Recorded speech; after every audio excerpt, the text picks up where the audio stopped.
ಮತ್ತೊಮ್ಮೆ ಈ ಸಂಚಿಕೆಯ ಮೂಲಕ ನಿಮ್ಮನ್ನು ಸಂಧಿಸುವುದರಲ್ಲಿ ಬಹಳ ಸಂತೋಷ. ಇಂಡೋನೇಷ್ಯಾದಲ್ಲಿ 7.4 ಅಷ್ಟರ ಮಟ್ಟಿಗೆ ದೊಡ್ಡ ಭೂಕಂಪ ಸಂಭವಿಸಿದೆ. ಸುನಾಮಿ ಅಲರ್ಟ್ ಕೊಟ್ಟಿದ್ದಾರೆ. ಇನ್ನೊಂದು ಕಡೆ ಅಮೆರಿಕಾದಲ್ಲಿ ಪೆಟ್ರೋಲ್ ಬೆಲೆ ಜಾಸ್ತಿ ಆಗಿದೆ. ಇನ್ನೊಂದು ಕಡೆ ಲೋಕಾದ್ಯಂತ ಫಿಲಿಪೀನ್ಸ್ ಎನ್ನುವಂಥ ದೇಶಗಳಲ್ಲೆಲ್ಲ ಲಾಕ್ಡೌನ್ ಮಾಡಿದ್ದಾರೆ. ಕೊರೋನಾ ಸಂದರ್ಭದಲ್ಲಿ ನಡೆದಂಥ ಕಾರ್ಯಗಳು ನಡೆಯುತ್ತದೆ ಎಂಬುದಾಗಿ ನಾಯಕರುಗಳೆಲ್ಲ ಅನೌನ್ಸ್ ಮಾಡಿದ್ದಾರೆ. ಈ ರೀತಿಯಾಗಿ ಲೋಕಾದ್ಯಂತ ಬಹಳ ವೇಗವಾಗಿ ಹರಡುತ್ತಾ ಇರುವಂಥ ವಿಷಯಗಳನ್ನೇ ನಾವು ಈ ಸಂಚಿಕೆಯಲ್ಲಿ ನೋಡಲಿದ್ದೇವೆ. ಬನ್ನಿ ನಾವು ನೋಡೋಣ. ಮೊದಲನೆಯದಾಗಿ ಬಹಳ ಮುಖ್ಯವಾಗಿ ವಾರ್ ಕುರಿತಾಗಿ ನೋಡಲಿದ್ದೇವೆ.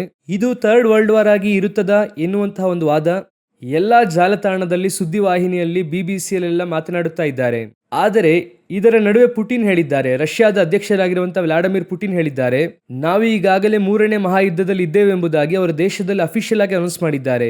ನಾವು 3ನೇ ಮಹಾಯುದ್ಧದಲ್ಲಿ ಇದ್ದೇವೆ ಎಂಬುದಾಗಿ. ಅಷ್ಟು ಮಾತ್ರವಲ್ಲದೆ ಒಂದು ಮಾತನ್ನು ಹೇಳಿದ್ದಾರೆ, ಈ ಯುದ್ಧವನ್ನು ಆರಂಭಿಸಿದವರಿಗೆ ಗೊತ್ತಿಲ್ಲ ಇದು ಎಲ್ಲಿ ಹೋಗಿ ಮುಗಿಯುತ್ತದೆ, ಅಂತ್ಯವಾಗುತ್ತದೆ ಎಂಬುದಾಗಿ. ಅಮೆರಿಕದ ಅಧ್ಯಕ್ಷರು ಹೇಳಿದ್ದಾರೆ, ನಾವು 3 ವಾರದಲ್ಲಿ ಇರಾನ್ ಅನ್ನು ಮುಗಿಸುತ್ತೇವೆ ಎಂಬುದಾಗಿ. ಆದರೆ ಇದು ಹೋಗುತ್ತಾ ಇರುವಂಥ ದಿಕ್ಕು ನೋಡಿದ್ರೆ ಆ ರೀತಿ ಇಲ್ಲ. ಈ ಯುದ್ಧ ಇನ್ನೊಂದು ಪರಿಮಾಣಕ್ಕೆ ಹೋಗುತ್ತಾ ಇದೆ, ಬಹಳ ದೊಡ್ಡದಾದ ಒಂದು ನಾಶನದೆಡೆಗೆ, ಲೋಕಾದ್ಯಂತ ನಾಶನ. ಈಗ ನಾವು ಈ ಸಂಚಿಕೆ ಶೂಟ್ ಮಾಡುತ್ತಿರುವಾಗಲೂ ಕೂಡ ಕುವೈತ್ನ ಇನ್ನೊಂದು ಆಯಿಲ್ ರಿಫೈನರಿಯನ್ನು ಅವರು ತಾಕಿದ್ದಾರೆ. ಅದೇ ರೀತಿ ಇರಾನಿನ ನ್ಯೂಕ್ಲಿಯರ್ ಸೈಟ್ಸ್ ಬಾಧಿಸಲ್ಪಟ್ಟಿದೆ. ಇಸ್ರಾಯೇಲ್ನ ನ್ಯೂಕ್ಲಿಯರ್ ಸೈಟ್ಸ್ ತಾಕಿದ್ದಾರೆ.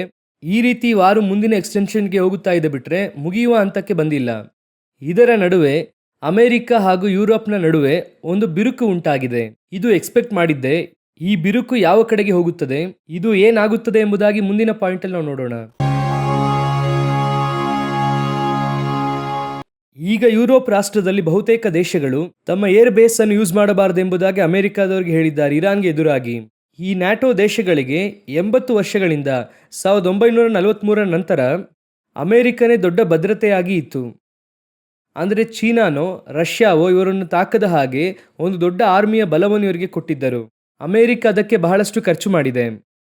ಈಗ ಅಮೆರಿಕ ತಮ್ಮ ಏರ್ ಬೇಸ್ ಯೂಸ್ ಮಾಡಬಾರದು ಎಂಬುದಾಗಿ ಯುರೋಪ್ ಹೇಳಿದೆ. ಯಾವ ಕಾರಣಕ್ಕಾಗಿ ಈ ರೀತಿಯಾಗಿ ಎಂಬುದಾಗಿ ಕೇಳುವಾಗ, ಟ್ರಂಪ್ 2ನೇ ಸಾರಿ ಬಂದಾಗ ಯುರೋಪಿಗೂ ಟ್ರಂಪಿಗೂ ಸರಿ ಬರಲಿಲ್ಲ. ಈ ಗ್ರೀನ್ಲ್ಯಾಂಡ್ ವಿಷಯದಲ್ಲಿ ಸರಿ ಬರಲಿಲ್ಲ. ಅವಾಗಿನಿಂದ ಅವರು ಹೇಳುತ್ತಾ ಇದ್ದಾರೆ, ಯುರೋಪಿಗೋಸ್ಕರವಾಗಿ ಒಂದು ಪ್ರತ್ಯೇಕ ಸೈನ್ಯವನ್ನು ರೂಪಿಸಬೇಕೆಂಬುದಾಗಿ. ಇದೆಲ್ಲ ಲೋಕ ಪ್ರಕಾರವಾದ ನ್ಯೂಸ್. ಆದರೆ ಇದರ ಹಿಂದೆ ಇರುವಂತಹ ಸತ್ಯವೇದದ ಕಾರ್ಯ ಏನೆಂಬುದಾಗಿ ನೋಡುವಾಗ, ಅಮೆರಿಕದ ಬೀಳುವಿಕೆ ಆರಂಭವಾಯಿತು ಎಂಬುದಾಗಿ ನಾವು ಅನೇಕ ವರ್ಷಗಳಿಂದ ಹೇಳುತ್ತಿದ್ದೇವೆ. ಅಮೆರಿಕವನ್ನು ಈಗ ತಿರಸ್ಕರಿಸುತ್ತಿದ್ದಾರೆ. ಇರಾನ್ ಅನ್ನೇ ಅವರಿಂದ ಏನು ಮಾಡಲಿಕ್ಕೆ ಆಗದೇ ಇರುವಂತಹ ಹಂತಕ್ಕೆ ಹೋಗುತ್ತಿರುವಾಗ ಇದರ ನಡುವೆ ಯುರೋಪ್ನೊಂದಿಗೆ ಬಿರುಕು ಉಂಟಾಗಿದೆ. ಆದರೆ ಸತ್ಯವೇದದ ಲೆಕ್ಕಾಚಾರ ಪ್ರಕಾರ ಸಮುದ್ರದಿಂದ ಒಂದು ಮೃಗ ಏರಿ ಬರಬೇಕು, ಅದು ಯುರೋಪ್ ಯೂನಿಯನ್ ಎಂಬುದಾಗಿ ನೋಡುತ್ತೇವೆ. ಈಗ ಯುರೋಪ್ ಯೂನಿಯನ್ ಹೇಳುತ್ತಿರುವುದನ್ನು ನಾವು ನೋಡುತ್ತಿದ್ದೇವೆ. ಯುರೋಪ್ ಹೇಳುತ್ತಾ ಇದೆ, ಇನ್ನು ಮುಂದೆ ನಾವು ನೋಡಿಕೊಳ್ಳುತ್ತೇವೆ ಎಂದು. ಅಷ್ಟು ಮಾತ್ರವಲ್ಲದೆ ಸ್ವಲ್ಪವಾಗಿ ಅಮೆರಿಕವನ್ನು ಬದಿಗೆ ತಳ್ಳುತ್ತಿದ್ದಾರೆ. ಇದರ ಪರಿಣಾಮ ಏನಾಗುತ್ತದೆ ಎಂಬುದಾಗಿ ನೋಡುವಾಗ, ಖಂಡಿತವಾಗಿ ಅಮೆರಿಕವನ್ನು ಸೈಡ್ಗೆ ತಳ್ಳುವಾಗ ರಷ್ಯಾ ಸ್ವಲ್ಪ ತಲೆ ಎತ್ತುತ್ತದೆ. ಒಂದು ಪತ್ರಿಕೆಯಲ್ಲಿ ನೋಡಿದೆ, ಇವತ್ತು ಲೋಕದಲ್ಲೇ ಬಹಳ ವ್ಯಾಲ್ಯೂಬಲ್ ಆಗಿರುವಂತ ಒಬ್ಬ ನಾಯಕರು ಯಾರಿದ್ದಾರೆ ಅಂದ್ರೆ ಪುಟಿನ್ನೇ. ಆ ರೀತಿ ಅವರು ಹೇಳಿದ್ದಾರೆ. ಕಾರಣ ಏನೆಂದರೆ, ಯುರೋಪಿಗೆ ಗ್ಯಾಸ್ ಕೊಡುವುದರಿಂದ, ಅಷ್ಟು ಮಾತ್ರವಲ್ಲದೆ ಅನೇಕ ವಿಷಯಗಳಲ್ಲಿ ಪುಟಿನ್ ಅವರ ತೀರ್ಮಾನ ಬಹಳ ಪ್ರಧಾನವಾಗಿದೆ ಎಂದು ಹೇಳುತ್ತಿದ್ದಾರೆ. ಸೊ ಪುಟಿನೇ ವ್ಯಾಲ್ಯೂಬಲ್ ನಾಯಕ ಎಂದು ಹೇಳುತ್ತಿದ್ದಾರೆ. ಒಂದು ವೇಳೆ ಪುಟಿನ್ ಉಕ್ರೇನ್ ತಾಕುವುದಕ್ಕೆ ಪ್ರಯತ್ನ ಮಾಡುವಾಗ ತನ್ನ ದೇಶವನ್ನು ಎಕ್ಸ್ಟೆಂಡ್ ಮಾಡಿಕೊಳ್ಳಬೇಕೆನ್ನುವಾಗ, ಯಾಕಂದ್ರೆ ಪುಟಿನ್ ಅವರಿಗೆ ಈಗಾಗಲೇ ಒಂದು ಆಲೋಚನೆ ಇದೆ. ಸೋವಿಯತ್ ಯೂನಿಯನ್ ಅಥವಾ ಯುನೈಟೆಡ್ ರಷ್ಯಾ ಎಂಬುದಾಗಿತ್ತು ಅವರು ಬರುವ ಮುಂಚೆ. ಪೆರೆಸ್ಟೋರಿಕಾ ಎನ್ನುವಂತ ಒಂದು ಕಾನೂನಿನ ನಿಮಿತ್ತವಾಗಿ ಮಿಖೈಲ್ ಗಾರ್ಬಿಚೋ ಅವರ ಕಾಲದಲ್ಲಿ ರಷ್ಯಾ ತುಂಡು ತುಂಡಾಯಿತು. ಆ ನಂತರ ಎಲ್ಸಿನ್ ಬಂದರು. ಆ ನಂತರವಾಗಿ ಪುಟಿನ್ಗೆ ಮತ್ತೆ ಆ ಯುನೈಟೆಡ್ ರಷ್ಯಾ ರೂಪಿಸಬೇಕೆನ್ನುವಂತ ಒಂದು ಕನಸು. ಈಗ ಅದಕ್ಕೆ ಒಳ್ಳೆಯ ಅವಕಾಶ ಏರ್ಪಟ್ಟಿದೆ. ಒಂದು ವೇಳೆ ಪುಟಿನ್ ಮತ್ತೆ ಆ ಯುನೈಟೆಡ್ ರಷ್ಯಾವನ್ನು ರೂಪಿಸುವಾಗ ಉಕ್ರೇನ್, ತಜಕಿಸ್ತಾನ್, ಉಜ್ಬೇಕಿಸ್ತಾನ್ ಇದೆಲ್ಲವನ್ನು ಕೂಡ ಅವರು ಒಟ್ಟಾಗಿ ಸೇರಿಸಬೇಕು. ಆ ರೀತಿ ಮಾಡುವಾಗ ಯುರೋಪ್ ಖಂಡದೊಳಗೆ ಅವರು ಬರಬೇಕಾಗುತ್ತದೆ. ಅವತ್ತು ಯುರೋಪ್ ಅವರನ್ನು ಎದುರಿಸುತ್ತದೆ. ಆಗ ಯುರೋಪ್ ಶಕ್ತಿಶಾಲಿ ರಾಷ್ಟ್ರವಾಗಿ ಮಾರ್ಪಡುತ್ತದೆ. ಅದಕ್ಕೆ ಸಾಧ್ಯತೆಗಳು ಈಗ ಉಂಟಾಗಿದೆ. ಇದರೊಂದಿಗೆ ಸತ್ಯವೇದದ ಪ್ರಕಾರ HKL 38-39 ಪ್ರಕಾರ ರಷ್ಯಾ ಇಸ್ರೇಲ್ ಕಾದಾಡಬೇಕು. ಇದಕ್ಕೆ ಸಾಧ್ಯತೆ ಅವಕಾಶ ಇದೆಯಾ ಎನ್ನುವಂಥದ್ದನ್ನೇ ನಾವು ಮುಂದಿನ ಪಾಯಿಂಟ್ ಅಲ್ಲಿ ನೋಡಲಿದ್ದೇವೆ. ಈಗ ರಷ್ಯಾ ಹಾಗೂ ಯುಕ್ರೇನ್ ಸಮಸ್ಯೆಯಲ್ಲಿ ರಷ್ಯಾ ಇನ್ನು ಯುಕ್ರೇನ್ನೊಂದಿಗೆ ಅನೇಕ ಸಮಸ್ಯೆಗಳಲ್ಲಿ ಇದೆ. ಉಕ್ರೇನ್ ಅನ್ನು ಜಯಿಸದೇ ಇರುವಂತಹ ಹಂತದಲ್ಲಿ ಇದೆ ಎಂಬುದಾಗಿ ಎಲ್ಲರೂ ನೋಡುತ್ತಿದ್ದಾರೆ. ಅದಕ್ಕೆ ದೊಡ್ಡ ರೀಸನ್ ಯುಕ್ರೇನ್ ಅವರ ಹತ್ರ ಇರುವಂತಹ ಡ್ರೋನ್ಸ್ಗಳು. ಇಸ್ರೇಲ್ ಈಗ ಏನ್ ಮಾಡಿದೆ, ಇರಾನ್ನಿಂದ ತಪ್ಪಿಸಿಕೊಳ್ಳುವುದಕ್ಕಾಗಿ ಯುಕ್ರೇನ್ ಅವರ ಹತ್ರ ಡ್ರೋನ್ ಕೇಳಿದೆ. ಈಗ ಇರಾನ್ ಅವರ ಹತ್ರ ಇರುವಂತದ್ದೆಲ್ಲ ರಷ್ಯಾ ವೆಪನ್ಸ್. ರಷ್ಯಾದವರ ವೆಪನ್ಸ್ ಇರಾನ್ನೊಂದಿಗೆ ಇದೆ. ಉಕ್ರೇನಿನ ವೆಪನ್ಸ್ ಇಸ್ರಾಯೇಲ್ ಹತ್ರ ಇದೆ. ಈಗ ಇಬ್ಬರು ಕೂಡ ಮರೆಮುಖವಾಗಿ ಗುದ್ದಾಡುತ್ತಿದ್ದವರು ಈಗ ನೇರವಾಗಿ ಗುದ್ದಾಡುವುದಕ್ಕೆ ಆರಂಭಿಸುತ್ತಾರೆ. ಈಗ ಇದರಲ್ಲಿ ಒಂದು ನ್ಯೂಸ್ನ ಪ್ರಕಾರ ರಷ್ಯಾದ ಎಲ್ಲ ಆಯುಧಗಳು ಇರಾನ್ಗೆ ಸಪೋರ್ಟ್ ಆಗಿ ಬರುತ್ತಿದೆ. ಒಂದು ಕಡೆ ಚೀನಾ ಕೂಡ ಇದೆ. ಆಟೋಮೆಟಿಕ್ ಆಗಿ ರಷ್ಯಾ, ಇಸ್ರಾಯೇಲ್ ಅವರು ನೇರವಾಗಿ ಕಾದಾಡುವುದಕ್ಕೆ ಸಾಧ್ಯತೆಗಳು ಹೆಚ್ಚಾಗುತ್ತಾ ಇದೆ. ಯಾವುದೋ ಒಂದು ಕಡೆ ಇದು ಟ್ರಿಗರ್ ಆಗುತ್ತದೆ. ಅಮೆರಿಕ ಸೈಡ್ಗೆ ಹೋಗುತ್ತದೆ, ಗಲ್ಫ್ ದೇಶಗಳು ರಷ್ಯಾದೊಂದಿಗೆ ಸೇರುತ್ತವೆ. ಈಗ ದಿಢೀರ್ ಎಂಬುದಾಗಿ ಇಸ್ರಾಯೇಲ್ ಏನ್ ಮಾಡಿದೆ ಅಂದ್ರೆ ಪ್ಯಾಲೆಸ್ತೀನರಿಗೆ ಮರಣದಂಡನೆ ವಿಧಿಸಿದೆ. ಅಂದರೆ ಒಳಗೆ ಅಕ್ರಮವಾಗಿ ಪ್ರವೇಶಿಸುವವರಿಗೆ ಮರಣದಂಡನೆ. ಇದನ್ನು ಗಲ್ಫ್ ದೇಶಗಳು ವಿರೋಧಿಸುತ್ತದೆ. ಈಗಾಗಲೇ ಗಲ್ಫ್ ದೇಶಗಳಿಗೆ ಅಮೆರಿಕದ ಮೇಲೆ ಒಂದು ಅತೃಪ್ತಿ ಇದೆ, ಈ ವಿಷಯದಲ್ಲಿ ಅಮೆರಿಕ ನಮ್ಮ ಸಹಾಯಕ್ಕೆ ಬರಲಿಲ್ಲ ಎಂದು. ಸೊ ಈಗ ಆಟೋಮೆಟಿಕ್ ಆಗಿ ರಷ್ಯಾ ಕಡೆಗೆ ತಿರುಗಲು ಪ್ಯಾಲೆಸ್ತೀನ್ ಯೂಶುವಲ್ಲಿ ಗಲ್ಫ್ಗೆ ಬೆಂಬಲವಾಗಿ ರಷ್ಯಾ ಒಳಗೆ ಬರಲು ಆಟೋಮೆಟಿಕ್ ಆಗಿ ಇದು ರಷ್ಯಾ ಇಸ್ರೇಲ್ ಸಮಸ್ಯೆಯಾಗಿ ಮಾರ್ಪಡುವುದಕ್ಕೆ ಅವಕಾಶಗಳಿದೆ. ಇದು ಮುಂದಿನ ದಿನಮಾನಗಳಲ್ಲಿ ಇದರ ವಿಷಯ ಗೊತ್ತಾಗುತ್ತದೆ. ಸತ್ಯವೇದದಲ್ಲಿ ಹೇಳಲ್ಪಟ್ಟ ಪ್ರವಾದನೆಗಳಿಗೆ ಅನುಸಾರವಾಗಿಯೇ ಇದೆಲ್ಲ ಹೋಗುತ್ತಾ ಇದೆ. ಒಂದು ವಾರ ಆರಂಭವಾಗುವಂಥದ್ದು ಎಲ್ಲಿ ಬೇಕಾದರೂ ಆಗಿರಬಹುದು, ಅದು ಎಲ್ಲಿ ಹೋಗಬೇಕಾದ್ರೂ ಮುಗಿಯುತ್ತದೆ. ಆದರೆ ಈಗ ನೀವು ನೋಡುವುದಾದರೆ ಈ ವಾರ್ ಸ್ವಲ್ಪ ಸ್ವಲ್ಪವಾಗಿ ಅದರ ಎಡೆಗೆ ಹೋಗುತ್ತಾ ಇದೆ. ಎಲ್ಲರೂ ಕೂಡ ಅಮೆರಿಕ ಇರಾನ್ ಎಂಬುದಾಗಿ ಫೋಕಸ್ ಮಾಡುತ್ತಿದ್ದಾರೆ, ಅದು ರಷ್ಯಾ ಇಸ್ರೇಲ್ ಆಗಿ ಮಾರ್ಪಡುತ್ತದೆ. ಆ ಒಂದು ಹಂತಕ್ಕೆ ಈ ವಾರ್ ತಲುಪುತ್ತದೆ. ಇದರ ಅಪ್ಡೇಟ್ಸ್, ಮುಂದೆ ನಡೆಯಲಿಕ್ಕಿರುವಂತಹ ಕಾರ್ಯಗಳನ್ನು ದೇವರ ಚಿತ್ತವಾಗಿದ್ದರೆ, ದೇವರ ಬರೋಣ ತಡವಾದರೆ ನಾವು ನಿಮ್ಮ ಮುಂದೆ ತರುತ್ತೇವೆ. ನಾವು ಇನ್ನೊಂದು ಬಹಳ ಮುಖ್ಯವಾದ ವಿಷಯವನ್ನು ನೋಡೋಣ. ಇವುಗಳ ನಡುವೆ ಟ್ರಂಪ್ ಒಂದು ಬಹಳ ಮುಖ್ಯವಾದ ಸೈನ್ ಅನ್ನು ಮಾಡಿದ್ದಾರೆ. ಅದೇನೆಂದು ಕೇಳುವುದಾದರೆ BISC ಎಂಬುದಾಗಿ, ಅಂದರೆ biological interface system to cortex. ಹಾಗಂದ್ರೆ ಏನ್ ಅರ್ಥ ಎಂಬುದಾಗಿ ನೋಡುವಾಗ, ಮೆದುಳಲ್ಲಿ ಚಿಪ್ ಹಾಕುವಂಥದ್ದು. ಸ್ವಲ್ಪ ಈಸಿಯಾಗಿ ನಿಮ್ಗೆ ಅರ್ಥವಾಗುವಾಗ ಹೇಳ್ಬೇಕಂದ್ರೆ 6G ಆ ಲೆಕ್ಕದ ಪ್ರಕಾರ ಮುಂದಿನ ಟೆಕ್ನಾಲಜಿಗೆ ಹೋಗುತ್ತೇವೆ. ನಮ್ಮ ಬ್ರೈನ್ ಒಳಗೆ ಚಿಪ್ ಹಾಕುವುದು ನಮ್ಮೆಲ್ಲರಿಗೂ ಕೂಡ ಗೊತ್ತಿರೋ ಪ್ರಕಾರ ಪ್ರಕಟಣೆ 13-16ರಲ್ಲಿ ಬಲಗೈ ಹಾಗೂ ಹಣೆಯ ಮೇಲೆ ಚಿಪ್ ಹಾಕ್ಬೇಕು. ಈಗ ಅದೇ ರೀತಿ ಮೆದುಳಲ್ಲಿ ಚಿಪ್ ಹಾಕುವುದಕ್ಕೆ ಒಂದು ಸೈನ್, ಅದಕ್ಕೆ ಅನುಮತಿ ಕೊಡುವಂತ ಸೈನ್ ಅನ್ನು ಅವ್ರು ಮಾಡಿದ್ದಾರೆ. ಈಗಾಗಲೇ ಬಿಲ್ ಗೇಟ್ಸ್ ಈಗ ಕಿನ್ಯಾದಲ್ಲಿ ಮಕ್ಕಳ ಕೈಗೆ ಹಾಕುವುದಾಗಿ, ಅಂದ್ರೆ ಕೈಗಳಿಗೆ ಹಾಕುವುದಾಗಿ ಒಂದು ನ್ಯೂಸ್ ಅದು ಬಂದಿದೆ. ಅದು ವ್ಯಾಕ್ಸಿನ್ಗೋಸ್ಕರವಾಗಿ ಹಾಗೆ ಹೇಳುತ್ತಾರೆ, ಅಥವಾ ಓವರ್ ಆಲ್ ನಾವು ಎಲ್ಲದಕ್ಕೂ ವ್ಯಾಕ್ಸಿನ್ ಸರ್ಟಿಫಿಕೇಟ್ ಇಟ್ಕೊಂಡಿದ್ವಿ ಅಲ್ವಾ, ಆ ರೀತಿಯಾಗಿ ಓವರ್ ಆಲ್ ಎಲ್ಲದಕ್ಕೂ ಕೂಡ ಈ ಒಂದೇ ಒಂದು ಚಿಪ್ ಅನ್ನು ಹಾಕುವಂತಹ ಒಂದು ಕಾರ್ಯ, ಅದನ್ನು ಬಿಲ್ ಗೇಟ್ಸ್ ಕಿನಿಯಾದಲ್ಲಿ ಮಾಡುತ್ತಿದ್ದಾರೆ ಅಂತ ಹೇಳುತ್ತಿದ್ದಾರೆ. ಇನ್ನೊಂದು ಕಡೆ ಇವರು ಇದಕ್ಕೆ ಸೈನ್ ಮಾಡಿದ್ದಾರೆ.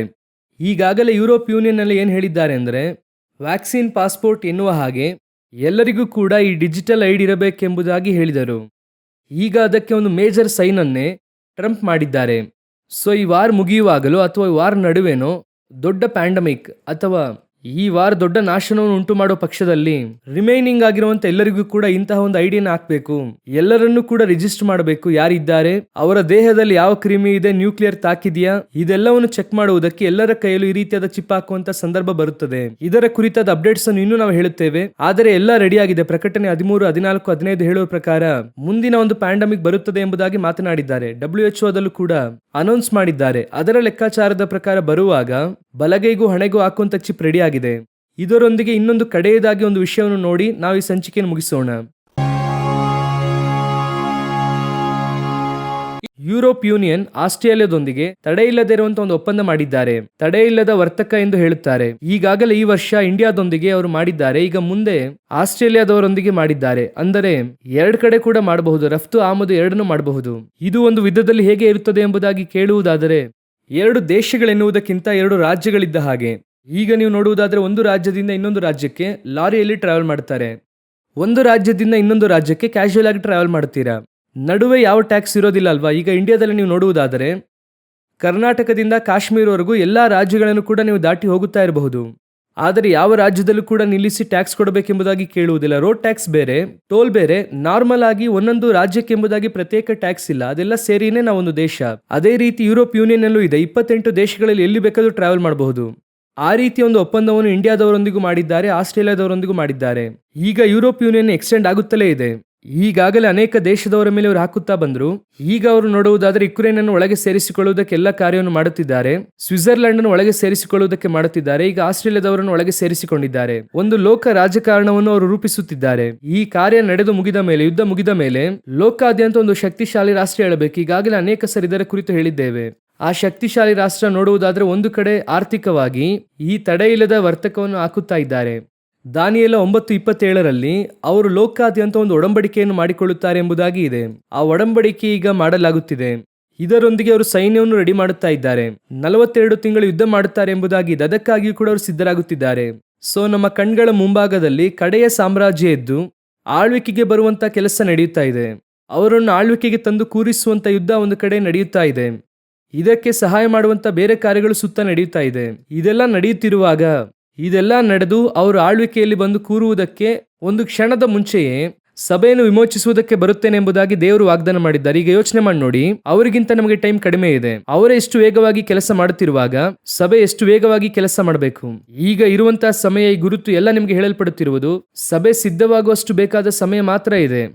ಬೇರೆ ಯಾವ ಕಾರ್ಯಗಳಿಗೂ ಕೂಡ ಈಗ ಇಲ್ಲ. ಒಂದೊಂದು ದಿನವೂ ಕೂಡ ಸಭೆ ಸಿದ್ಧವಾಗಬೇಕು. ಮದಲಿಂಗನನ್ನು ಸಂಧಿಸುವುದಕ್ಕೆ ಒಂದು ಮೊದಲಗಿತ್ತಿ ಹೇಗೆ ಸಿದ್ಧವಾಗುತ್ತಾಳೋ ಹಾಗೆ ಸಿದ್ಧವಾಗಬೇಕು. ಇನಿ ನಮಗೆ ಸಾವಕಾಶವಿಲ್ಲ. ಈ ಬರುವಂತ ಒಂದೊಂದು ದಿನವೂ ಕೂಡ ನಮಗೆ ಗ್ರೇಸ್ ಪೀರಿಯಡ್ ಇದ್ದ ಹಾಗೆ. ಸಭೆ ಪ್ರಾರ್ಥನೆಯಲ್ಲಿ ಉಪವಾಸದಲ್ಲಿ ನಿರತವಾಗಿದ್ದು ಮದಲಿಂಗನನ್ನು ನೋಡುವ ಹಂತಕ್ಕೆ ನಾವು ಬಂದಿದ್ದೇವೆ. ದೇವರ ಬರೋಣ ತಡವಾದರೆ ಮತ್ತೊಂದು ಸಂಚಿಕೆಯ ಮೂಲಕ ನಿಮ್ಮನ್ನು ಸಂಧಿಸುತ್ತೇವೆ. God bless you.